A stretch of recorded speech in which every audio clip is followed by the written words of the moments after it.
बहुत स्वागत है दोस्तों आपका आज के इस मार्केट एनालिसिस के वीडियो में। चलिए दोस्तों देखते हैं क्या रहा फ्राइडे का डेटा और कल यानी मंडे बाजार किधर जा सकता है। तो स्टार्ट करते हैं रिटेलर्स के डेटा से। रिटेलर्स दिखाई दे रहे हैं महा बुलिश और डीआईएस भी दिख रहे हैं बुलिश और एफआईज दिख रहे हैं काफ़ी बियरिश, मिक्स टू बियरिश, और प्रोज तो बिल्कुल ही क्लियरली बियरिश ही गए हैं। तो ये थी बाइंग सेलिंग की पोजीशन पार्टिसिपेंट वाइज फ्राइडे की। वही सेम पोजीशन हमें दिखेगी यहाँ पे इस कॉलम में, बट इसको हमने यहाँ पे सेग्रीगेट किया हुआ है इंस्ट्रूमेंट वाइज, यानी पहले index future, index call, index put, stock future and so on. एक दिन पहले की टोटल पोजीशन क्या थी वो दिखेगी इस कॉलम में, उसमें फ्राइडे का बाय सेल एडजस्ट कर देंगे।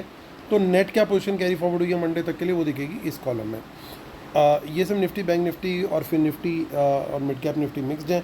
नंबर ऑफ लॉट्स यानी नंबर ऑफ कॉन्ट्रैक्ट दिए हुए हैं। स्टार्ट करेंगे इंडेक्स फ्यूचर से। रिटेल क्लाइंट, डीआईएस, एफआईज और प्रोज। तो रिटेलर्स का 42,000 लॉट का बाय आया है, 2,12,000 लॉट की ओवरऑल उनकी सेल में अभी भी पोजीशन खड़ी है। 200 लॉट की सेलिंग डीआईएस की आई है, 82,000 लॉट की उनकी पोजीशन सेल में है। 32,000 लॉट का सेल एफआईज का है, 3,58,000 लॉट अभी भी लॉन्ग में है वो, और 10,000 लॉट प्रोज ने सेल की है। उनके लॉट बढ़ करके हो गए हैं अब नेट सेल में 63,000 लॉट्स। इंडेक्स कॉल का डेटा देखें तो 3,64,000 लॉट की बाइंग रिटेलर्स करते हुए दिखे, 1,53,000 लॉट ओवरऑल नेट सेल में है। डीआईएस को देखें तो 2,000 लॉट ओवरऑल लॉन्ग है कोई चीज़ नहीं है। लगभग 5,000 लॉट्स कॉल एफआईज बाय करके 2,40,000 लॉट उनके ओवरऑल अभी भी लॉन्ग में है। 3,69,000 लॉट कॉल सेल करके गए हैं, और 90,000 लॉट अब वो नेट सेल में आ गए हैं प्रोज इंडेक्स कॉल में। इंडेक्स पुट का डेटा देखें तो रिटेलर्स का सेल आया 3,39,000 लॉट्स का, और 7,40,000 के आसपास उनका नेट सेल पहुंच गया है। 40,000 लॉट की सेलिंग करी है डीआईएस ने, 3,45,000 लॉट उनके पुट लॉन्ग है अभी भी। 2,07,000 लॉट पुट बाय किया है एफआईज ने, 2,85,000 लॉट ओवरऑल उनके पुट लॉन्ग पहुँच गए हैं। 1,72,000 लॉट बाय किए हैं प्रोज ने, अब वो नेट बाय में आ गए 1,09,000 लॉट के साथ। स्टॉक फ्यूचर में देखें तो एफआईज की थोड़ी बाइंग आई है 15,000 लॉट की, और 7,59,000 लॉट उनके ओवरऑल लॉन्ग पहुंच गए हैं। स्टॉक्स के अंदर थोड़ा मिक्स डेटा दिखाई दे रहा है रिटेलर्स का, क्योंकि स्टॉक फ्यूचर में 43,000 लॉट की सेलिंग है, लेकिन 85,000 लॉट उन्होंने स्टॉक कॉल्स बाय की है, और 47,000 लॉट उन्होंने स्टॉक पुट सेल करी है, यानी मिक्स गए हैं बिल्कुल।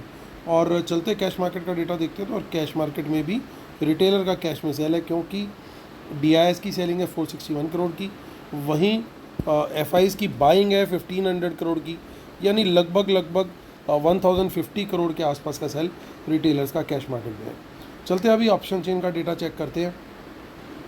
निफ्टी को चेक करेंगे। निफ्टी की जो क्लोजिंग है 24,530 की है। एक वीक हमारे को दिन देखने को मिला था, और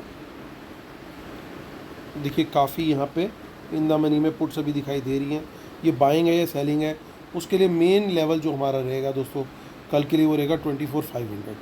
24,500 का लेवल क्यों? क्योंकि आप ध्यान से देखिए यहाँ पे जो भी आसपास में सबसे बड़ी सपोर्ट दिखाई दे रही है टोटल ओपन इंटरेस्ट के हिसाब से, वो दिखाई दे रही है हमें 24,500। और जो ये 5,500 और 1,000 के लेवल होते हैं, ये साइकोलॉजिकल लेवल भी होते हैं।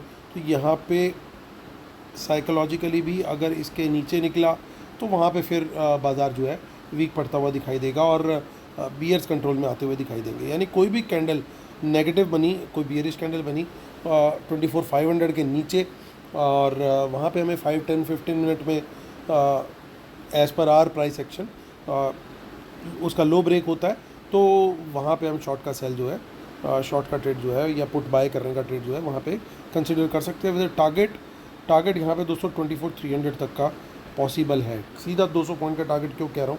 क्योंकि 400 पे देखिए आप, ना तो राइटर का कॉन्फिडेंस, तो फ्रेश चेंज इन वाई कुछ नहीं आया, प्लस ओवरऑल भी कुछ पोजीशन नहीं बनी हुई है।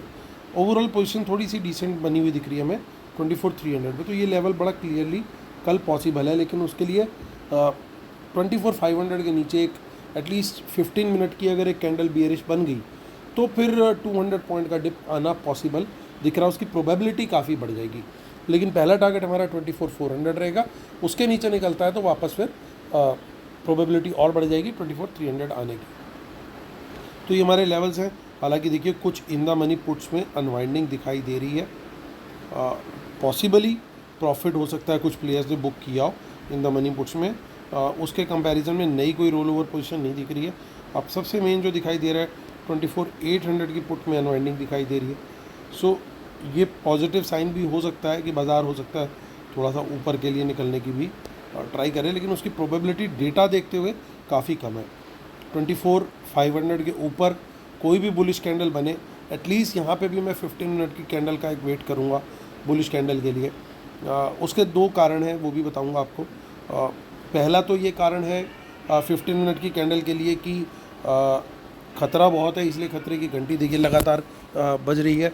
और जो मेन रीज़न है इसका, वो मेन रीज़न यही है कि जो वीकेंड है, वीकेंड पे जो है रिज़ल्ट्स आए हैं रिलायंस के और HDFC बैंक के।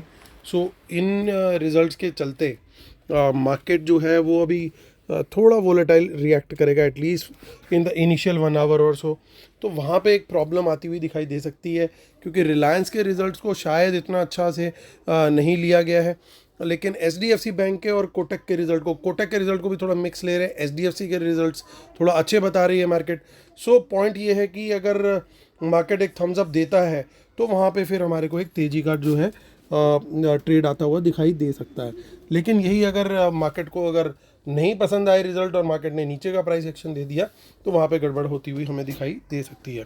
सो पॉइंट ये है कि 24,500 के ऊपर अगर बुलिश कैंडल बनती भी है 15 मिनट टाइम फ्रेम में और उसका हाई ब्रेक होता है, तो भी हम कम क्वांटिटी के अंदर तेज़ी का ट्रेड लेना प्रेफर करेंगे। क्वांटिटी बढ़ाएंगे ओनली अबव 24,600 के ऊपर हम क्वांटिटी बढ़ाएंगे, उससे पहले हम क्वांटिटी जो है वो कम ही रखेंगे। लेकिन 24,500 के नीचे जो है हम वो शॉर्ट का ट्रेड लेंगे और वहाँ पे क्वांटिटी हमारी डिसेंट रहेगी और टारगेट हमने ऑलरेडी डिस्कस कर ही लिया है। तो चलते हैं अब आगे की ऑप्शन चेन हम लोग देख लेते हैं, जो कि 1 अगस्त की ऑप्शन चेन है। तो 1 अगस्त की ऑप्शन चेन क्या बता रही है उसको चेक कर लेते हैं। सो यहाँ पे आप देख सकते हो कि काफ़ी खाली खाली सा, यानी ज़्यादा काम हुआ नहीं है दोनों तरफ, तो इसको फिर इग्नोर करना चाहिए और हमें करंट ऑप्शन चेंज जो है उसी पे फोकस करना चाहिए। चलते बैंक निफ्टी। मेजर इम्पैक्ट जो है HDFC बैंक का और कोटक बैंक का जो इम्पैक्ट आएगा वो आएगा बैंक निफ्टी के ऊपर। सो 52,265 पे इसकी क्लोजिंग आई है। अब कुछ लोग जो है वो इस व्यू के हैं कि कोटक का रिजल्ट अच्छा है, कुछ का व्यू है कि नहीं अच्छा है। सो वहाँ पे एक मिक्स व्यू निकलता हुआ आ रहा है, लेकिन एक चीज़ क्लियर आ रही है, थोड़ा यूनानिमस जो कि दिखाई दे रही है चीज़, कि HDFC के रिजल्ट को जो है वो थोड़ा सा अच्छा बताया जा रहा है। सो अगर वो बाज़ार उसको अच्छे से लेता है तो बाज़ार जो है डेफिनेटली फिर 52,300 के ऊपर भी सस्टेन करेगा। अगर वो एटलीस्ट HDFC के रिज़ल्ट को भी अच्छे से लेता है तो यहाँ पे फिर ये जो हमारा सबसे बड़ा चेंज इन वाई दिखाई दे रहा है, फिर बाजार इसके ऊपर सस्टेन करना चाहिए 52,300 के ऊपर, और वहाँ पे हम जो है लॉन्ग साइड का ट्रेड ले सकते हैं। क्वांटिटी इसमें हम थोड़ी सी कम रखेंगे अभी, लेकिन 52,500 के ऊपर निकल जाता है, वहाँ पे भी बुलिश कैंडल बनती है, उसका हाई ब्रेक होता है, तो फिर क्वांटिटी यहाँ पे हम बढ़ा करके डेफिनेटली ट्रेड लेंगे, क्योंकि वहाँ पे फिर सिनेरियो चेंज हो जाएगा और बैंक निफ्टी जो है वो बुलिश हो जाएगा, चाहे Nifty at the same time bearish दिख रहा हो। तो ये सिनेरियो भी कल बनता हुआ दिख सकता है कि बैंक निफ्टी बुलिश हो और निफ्टी बियरिश हो, क्योंकि स्पेशली जो रिजल्ट्स हैं उनके इम्पैक्ट के चलते। तो क्वांटिटी लेकिन फिर भी लॉन्ग साइड पे हमने शुरुआत में कम रखनी है, 52,500 के ऊपर ही उसको बढ़ाना है, उससे पहले नहीं बढ़ाना है। देखिए इन द मनी पुट्स यहाँ पे काफ़ी अनवाइंडिंग दिख रही है। शॉर्ट का ट्रेड कम क्वांटिटी में 52,300 के नीचे और क्वांटिटी बढ़ाएंगे 52,000 के नीचे। तो ये और टारगेट हमारा फिर अगर नीचे निकलता है बाजार तो टारगेट हमारा फिर ओपन हो जाएगा 51,500 तक के लिए। तो चलते हैं अब फिर निफ्टी की ऑप्शन चेन देख लेते हैं। फिर निफ्टी की ऑप्शन चेन क्या बता रही है। सो 23 जुलाई की उसकी एक्सपायरी है, और 23 जुलाई की जो एक्सपायरी है उसको चेक कर लेते हैं हम फटाफट। 23,596 पे मार्केट हुआ है क्लोज, और 23,600 का लेवल ऑलमोस्ट हो गया। उसके ऊपर बाजार रहेगा तो सर्टेनली वहाँ पे तेज़ी का ट्रेड दिखता है। हम क्वांटिटी वहाँ पे डिसेंट भी रख सकते हैं, एटलीस्ट 10 मिनट का टाइम फ्रेम यहाँ पे बुलिश कैंडल हमें वेट करनी चाहिए, उसका हाई ब्रेक हो तो लॉन्ग साइड का ट्रेड ले सकते हैं। सिमिलरली शॉर्ट के लिए भी 23,600 के नीचे, क्योंकि देखिए इन दो जो स्ट्राइक, जो 23,600 का स्ट्राइक है, मेजर यहाँ पे जो डेटा बना हुआ है वो इसी स्ट्राइक पे बना हुआ है, बाकी ज़्यादा कुछ खास नहीं है। 100-200 पॉइंट का यहाँ पे मूव दिखता हुआ हमें दिखाई दे सकता है। चलते अब हम मिड कैप निफ्टी की तरफ, और मिड कैप निफ्टी जिसकी 22 जुलाई की एक्सपायरी है, 12173 पर मार्केट हुआ है क्लोज। और देखिए काफ़ी इन द मनी कॉल्स इसके अंदर थोड़ी बहुत दिखाई दे रही हैं, और 12173, और देखिए सबसे बड़ा जो यहाँ पे हमारे को दिखाई दे रहा है 12,200 का जो है वो सबसे बड़ा यहाँ पे ओपन इंटरेस्ट दिखाई दे रहा है। इसके ऊपर निकले तो फिर तेज़ी का ट्रेड है, फिर 300 तक का टारगेट जो है आता हुआ हमें यहाँ पे दिखाई दे सकता है। और यहाँ पे नीचे की तरफ अगर शॉर्ट करना है हमें, तो बेटर रहेगा कि हम 12150 के नीचे कोई बियरिश कैंडल बने, उसके नीचे शॉर्ट करें। टारगेट जो है 12050 तक का दिखाई दे रहा है, क्योंकि वहाँ पे एक मेजर सपोर्ट बन रही है। हालांकि फर्स्ट टारगेट 100 के पास भी है, लेकिन अगर ये भी फिसलता हुआ अगर दिखता तो 50 पॉइंट्स का और ड्रेन हो सकता है यहाँ पे। तो चलिए चलते, अब हम लेवल्स हमने बना लिए हैं, डिस्क्लेमर और रूल्स देख लेते हैं हम, जिसके बिना अपने सेटअप को कंप्लीट नहीं मानते। और जो हमारा टेलीग्राम चैनल है दोस्तों फ्री, उसको जरूर ज्वाइन कीजिएगा, इसी वीडियो के डिस्क्रिप्शन में उसका लिंक दिया हुआ है। तो आते हैं अभी कंक्लूड करते हैं। इंडेक्स फ्यूचर्स में देखिए नेगेटिव तो चीज़ें आई हैं, लेकिन जो नेगेटिव चीज़ें आई हैं उसके अंदर भी 24,000 आपको क्लोज लॉन्ग यहाँ पे दिखाई दे रहे हैं। फ्रेश शॉर्ट्स की क्वांटिटी बहुत ज़्यादा नहीं है, ओवरऑल लॉन्ग अभी भी डिसेंट है। तो ये थोड़ा सा ठीक ठाक सा यहाँ पे हमें दिखाई दे रहा है अभी भी। तो इसमें कोई इतनी टेंशन वाला यहाँ पे कोई डेटा नहीं डेवलप होता हुआ दिख रहा।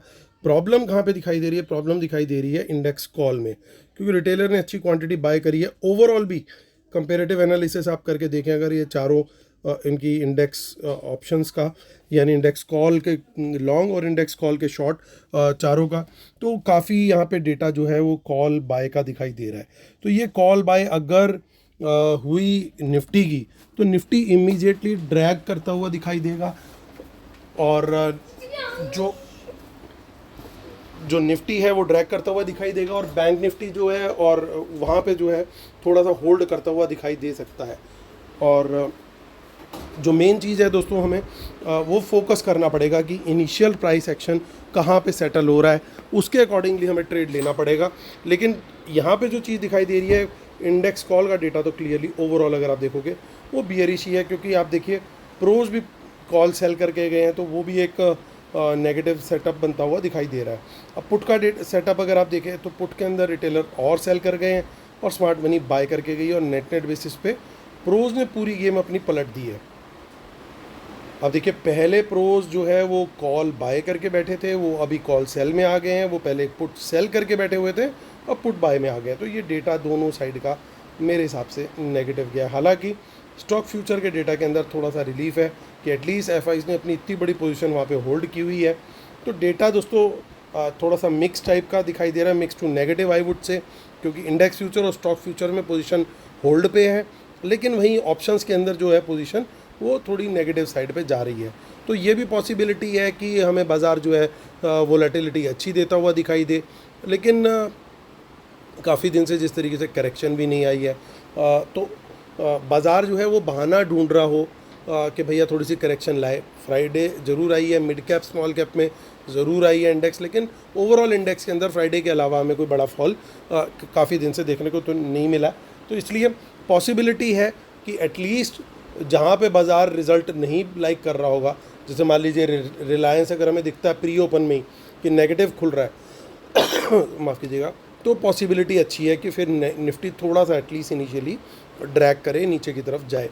बैंक निफ्टी भी वहीं से हमें क्लू देगा कि प्री ओपन में किस तरह का खुल रहा है, एचडीएफसी कैसा खुल रहा है, और खुलने के बाद ये दोनों इंडाइसेस और ये जो दोनों हैवीवेट स्टॉक्स हैं, और एचडीएफसी बैंक के लिए खासतौर से कोटक भी, तो ये सब क्या प्राइस एक्शन दे रहे हैं, थोड़ा सा उन चीज़ों पे नज़र बना करके फिर हमें एटलीस्ट 10 से 15 मिनट का वेट करना चाहिए कि बाज़ार किस तरफ का ट्रेंड बनाने की कोशिश कर रहा है।